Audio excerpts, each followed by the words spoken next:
Olá, muito bem-vindo. Esse é o Papo Livre que está no ar pela TV Indaiá, canal 26 UHF. Obrigado pela sua audiência.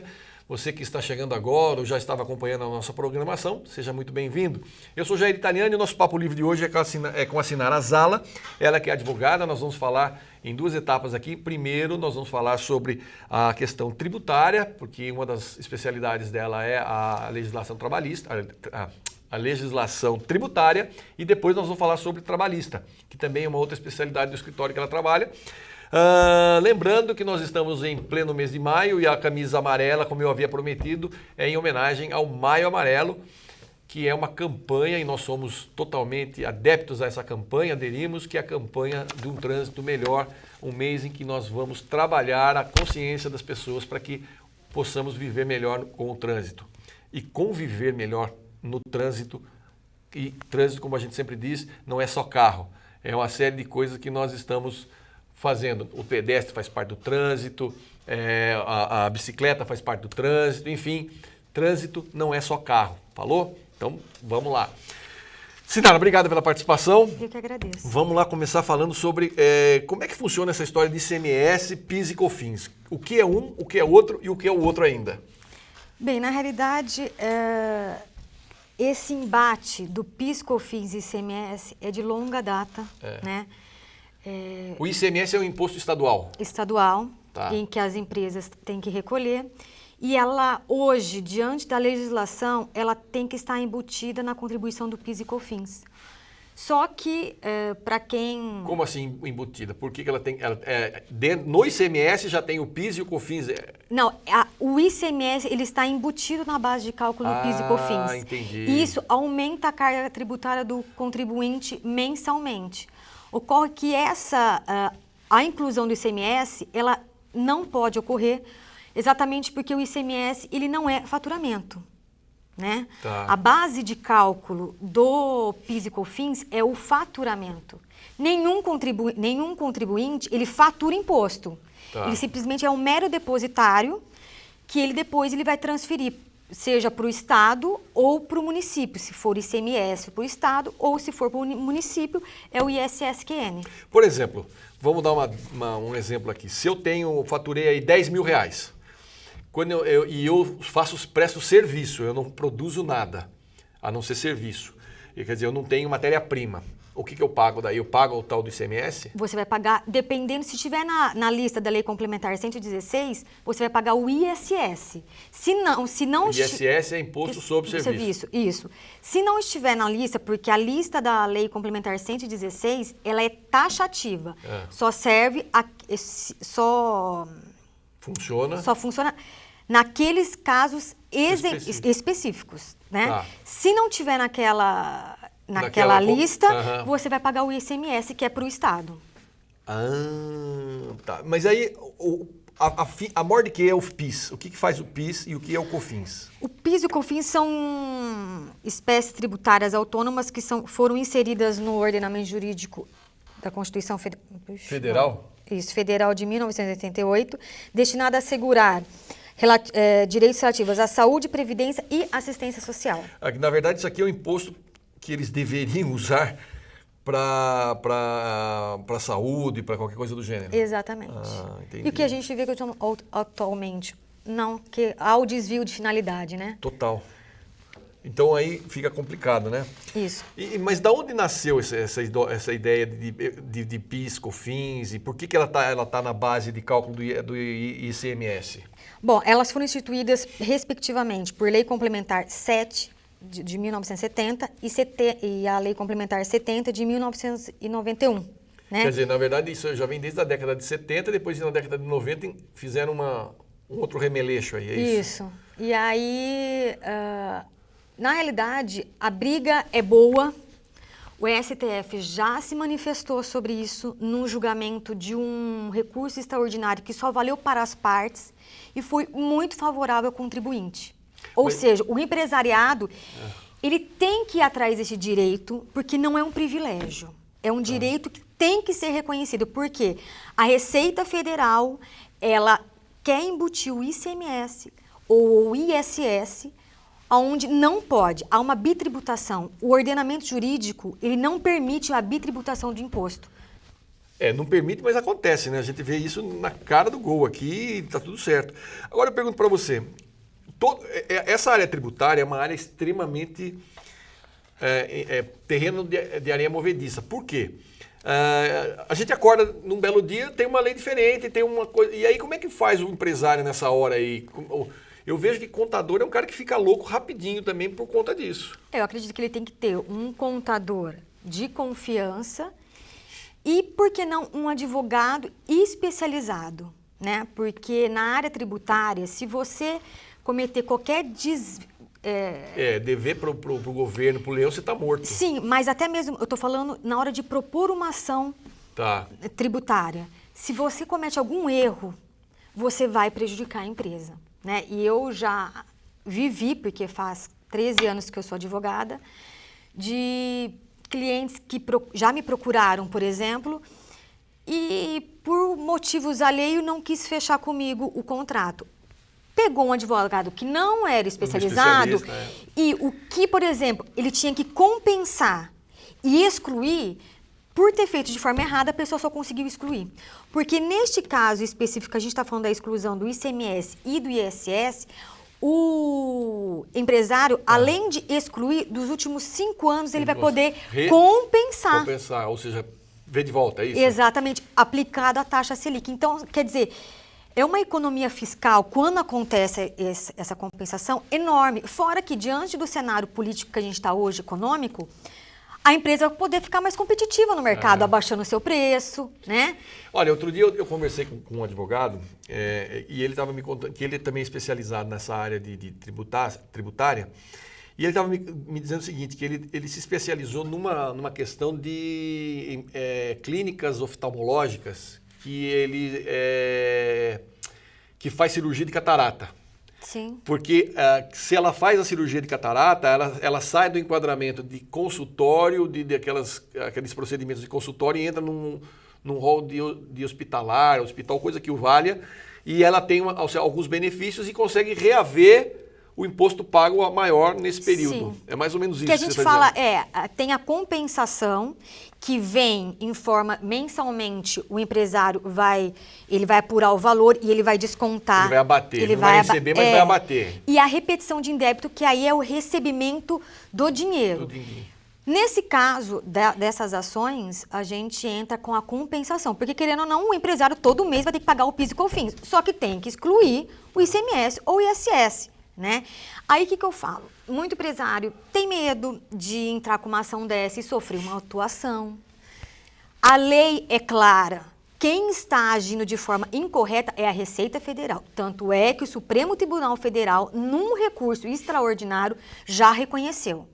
Ninguém fatura imposto. Eu sou mero depositário, porque eu vou pagar e vou repassar. Sim, eu vou recolher e passar. Exatamente. Não faz parte, aquilo não vai para o seu caixa. Não é riqueza. Como, entendeu? Então é bem claro, obviamente, as cifras são altas, né? São altas. Deixa você até me permitir ler, porque senão... Vai lá, porque eu vejo muito isso. E tem empresário que fica mais perdido que cachorro em dia de mudança. Olha, de acordo com a estatística do Instituto Brasileiro de Planejamento Tributário de 2002 a 2012, a arrecadação do PIS e da COFINS cresceu 339%. Nossa. Saltando de 65 bilhões para 221 bilhões. Nossa. E o rombo, né, no cofre, gira em torno cofre da União. Da União, em torno de 225 bilhões, se todo o empresário for atrás do seu direito. Nossa! É muito dinheiro. Mas aí o que acontece? Nós temos uma situação bem interessante que é reconhecida pelo ordenamento jurídico, que chama uma modulação. Modulação? Da decisão. Ou seja, como a União está vendo que o rombo vai ser milionário, por que não bilionário, ele pede que quando for julgar este recurso extraordinário pelo STF, que possa ser modulado o julgamento para que atinja menos contribuintes. Ou seja, é seu direito desde que não me aperte muito no caixa. Exatamente. Aí o que já propuseram isso para o STF, e se ele acatar, o que eu vejo que pode prejudicar o empresariado, se ele não entrar logo com a ação, é que ele vai poder só excluir, deixar de compensar os últimos 5 anos. Inclusive, enquanto estiver correndo a ação, esse valor também, ao final, vai ser compensado. E sempre atualizado com a taxa Selic, né? Porque a gente fala, quem pode mais, pode menos. Se ele me cobra pela taxa Selic, ele me devolve pela taxa Selic. É via de mão dupla, na verdade. Exatamente. Pelo menos imagine que seja isso, né? Então, o que eu acho que o empresário deve correr um pouco atrás e, né, se precisar, eu também estou à disposição para esclarecer, porque, de fato, lei tributária, legislação fiscal, deixa qualquer um louco. Louco, claro. Tem que ter o especialista, tem que estudar. Eu fiz faculdade, fiz especialização, vou começar o meu doutorado. Só não fiz ainda por falta de tempo para estudar e a gente tem que se dedicar ao máximo quando a gente pega isso. E a gente tem que passar confiança exatamente para o contribuinte, porque ele vai ter medo, né? Muitas vezes, de alguns clientes, até mesmo que eu peguei, hoje eles me veem como uma menina dos olhos de ouro, a galinha dos ovos de ouro, porque eu vou trazer, de fato, um benefício muito grande. Eu tenho um amigo meu que ele foi, muitos anos, ele foi auditor da Receita Federal. E quando ele se aposentou, ele tinha feito direito, o escritório dele é especializado em caçar essas brechas de imposto. Eu passei a minha vida do lado de lá do balcão, então do lado de cá, para mim, é um deleite. E uma das coisas que ele conseguiu, que ele me contou, foi que uma pedreira, uma extração de minério, né? E que pagava um imposto absurdo e tal, ele conseguiu, através de uma ação, rever o imposto que eles pagavam e falou na mesma situação o proprietário lá, o contribuinte, falou, não, eu não quero mexer com isso, porque isso vai me dar problema, porque vai vir o auditor aqui. Falou, fica tranquilo. E não queria propor ação.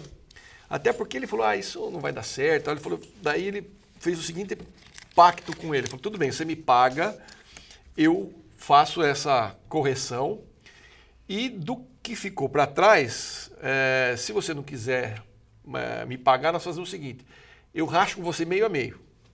Você paga as custas aqui, eu entro com a ação e se deu certo, beleza, senão você não me paga. E se deu certo, você me paga. Falei, pode fazer, não vai dar nada.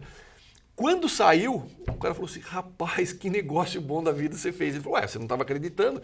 E ele achou durante todo o tempo que ele ia ter uma fiscalização e não aconteceu nada nisso. Ele simplesmente regularizou uma situação, passou a pagar menos imposto e ainda sobrou um dinheiro no caixa da empresa. Sim, exatamente, porque a gente fala assim, se o tribunal, o que a gente tem visto que vai acontecer com o contribuinte, ou seja, vai ser a favor do empresariado, exatamente por conta da legislação, o que é faturamento, o que é receita bruta, o que pode ser embutido, o empresário ele tem que perder um pouco do medo. Eu sei que a justiça ela está muito em descrédito, hoje não por conta da Lava Jato, né?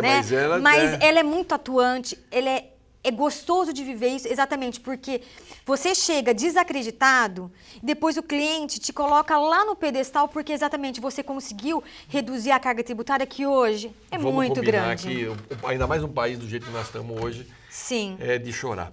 Gente, estou conversando aqui com a Sinara Zala, nós batemos um papo muito gostoso aqui sobre tributação e claro que se a gente deixar nós vamos fazer 2, 3, 4 programas porque assunto aqui não falta. Eu vou fazer um rápido intervalo, daqui a pouco a gente volta e nós vamos falar um pouquinho sobre a questão trabalhista, que é outro calcanhar de Aquiles do empresário hoje, por causa dos impostos, por causa de N situações que deixam o empresário como um mamute no mercado. Não sai daí, eu volto já já.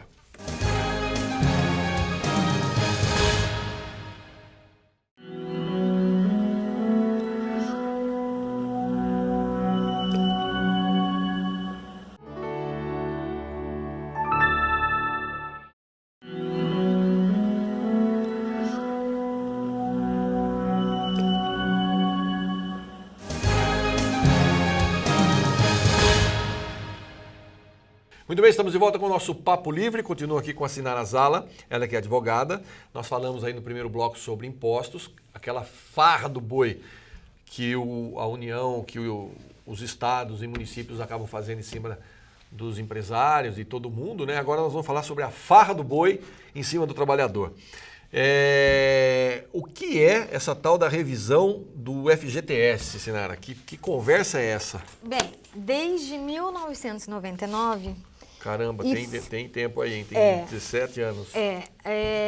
Constatou-se que todo depósito do FGTS na conta do trabalhador está em defasagem por conta de que o índice aplicado ele é menor que a inflação.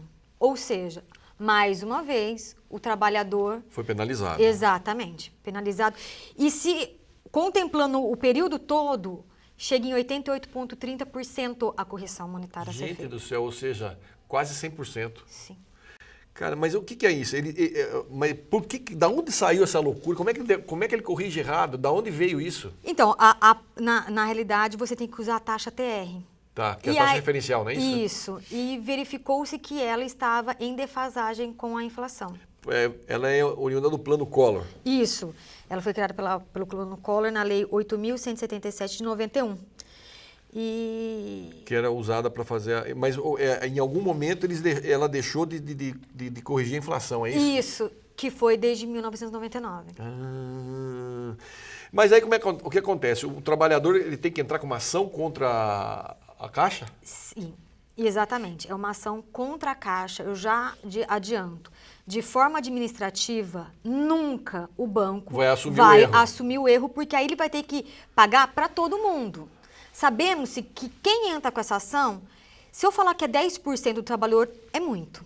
Tá. Então, ele vai ter que entrar com uma ação judicial contra a Caixa Econômica Federal. Não é contra... A União. Não, e não é contra o patrão. É contra a Caixa. É a Caixa que remunera de forma errada, né? Tá. E aí, a revisão é feita por meio de um processo judicial que é depositado em juízo a diferença para o trabalhador. Não entendi. A Caixa deposita em juízo? Exatamente. Porque a briga é em juízo, né? Por meio de uma ação judicial, aí ele deposita em juízo e a gente repassa ao trabalhador. Entendi. E quem tem direito a isso? Todos os trabalhadores que têm fundo de garantia, que houveram um dia depósito, que sacou, que já faleceu, ou seja... Todo mundo tem agora eu pergunto para direito. você, como é que faz? O trabalhador ele tem que fazer um levantamento do que ele tem de fundo de garantia? Como é que é isso? Ele tem que fazer um levantamento prévio antes de procurar advogado? Não, o que eu recomendo, na realidade, é antes de você pegar o extrato analítico do FGTS desde 1999. Você pode como é que faz isso? Você pode se dirigir à Caixa Econômica Federal, que ela fornece gratuitamente, tá? Ou através do site da Caixa, que com o cartão cidadão, o trabalhador consegue levantar. Porque hoje, como tudo está informatizado, e aí você traz para o advogado tem que fazer o cálculo para entrar com a ação judicial para a gente ver qual o valor que tem que ser restituído. Tá. Até porque, o que acontece? Nós temos a Justiça Federal o Juizado Federal Especial e a Justiça Federal. Se o valor da ação for até 52.800, que são 60 salários mínimos, a gente vai pelo juizado. Se não, vai ser pela Justiça Comum Federal. Tá. Né? Hoje também não é de um dia para outro, né? Olha, a Caixa está demorando em torno de 5 a 10 dias para fornecer. Não, mas eu digo a ação. A ação é demorado, não é uma coisa de um dia para o outro. Não, mas o que acontece? A partir do momento que você protocolizou a ação... Isso. Na realidade, esse tipo de ação está suspensa, né, por uma determinação do STJ. Por quê? Como tinha muita trabalhadora ingressando com a ação, e o tribunal de uma região falava que o trabalhador tinha direito. O outro falava que não. Mas peraí, o fato é o mesmo. Por que um eu tenho, outro não tenho? Então, para ter uma segurança jurídica, exatamente que a gente, o ordenamento jurídico, ele prima muito, né, pela segurança jurídica, escolher um recurso que vai ser julgado, o que for determinado lá vai valer para todo mundo. Entendi. Tá? Então, mas tem grande possibilidade de ganho exatamente porque aqui o tribunal ele tem que ser legalista e não político. E a lei é bem clara. Né? Senão, se a gente for agir só pela política, então vamos rasgar os códigos, vamos rasgar as leis e vamos viver na lei dos índios. O que não dá. Né? Não, eu acho engraçado isso, né? Para nós pode, quando chega para eles pode, né? Para nós não, até que chega a nossa vez, fala, não, agora não pode mais, mudou. Você volta lá para o fim da fila que não é mais assim. Isso é muito comum quando você vê essa briga entre o Estado e o indivíduo. Sim. É bem assim, para o Estado pode tudo. Ele pode chegar no dia 1º, aumentar a alíquota do imposto de renda, ele pode, sabendo que o Estado está quebrado, aumentar o valor de Bolsa Família, mas ele não conta, por exemplo, para você, que a farmácia popular, a farmácia do povo lá, ele fez um corte que quase zerou. Ele não conta para você que o Minha Casa Minha Dívida lá, ele praticamente zerou, não está fazendo investimento. Ou seja, e aí aquela história, são meias verdades, mentira inteira, né? E aí o que acontece? O governo, quando chega no momento de cobrar, ele é leonino, mas na hora de pagar, ele é um gatinho. Ele é. E na realidade, esses tipos de benefícios, até como a gente falou no outro bloco, e esse, muitas vezes, não é divulgado pela mídia porque não tem este interesse. Né? E que nem na outra parte, o empresariado sempre prejudicado e aqui o trabalhador sempre prejudicado, que já está vindo prejudicado desde 1999. O trabalhador tem até 2029 para entrar com essa ação, porque o FGTS prescreve em 30 anos. Puxa. Os documentos são muito tranquilos. É o cópia do RG, CPF, comprovante de endereço, o extrato analítico, a procuração, né, que tem que dar para um advogado de confiança. Mas aí, por exemplo, a pessoa sem advogado, ela não consegue fazer uma ação. Ela até consegue, até 20 salários mínimos, mas como é muito complexo e exige um cálculo, sem advogado ela pode se perder e ela pode prejudicar o direito dela. Entendi. Não é porque eu sou advogada, eu aconselho a procurar um advogado de confiança. Na verdade é o seguinte, quando você está com dor de dente, você vai no dentista, quando você está com dor de barriga, você vai no médico. Quando você precisa de um advogado, você resolve fazer, a chance de você, não sendo advogado, se dar mal é grande, né? Eu acho que aí é cada macaco no seu galho, não tem muito o que fazer. Porque tem a técnica jurídica que só nós conhecemos, né? E vocês não ficaram 5 anos na faculdade tomando cafezinho, né? Chegar no dia 11 de agosto fazer o pendura, não é bem assim, né? Exatamente. O pessoal precisa entender isso aí também.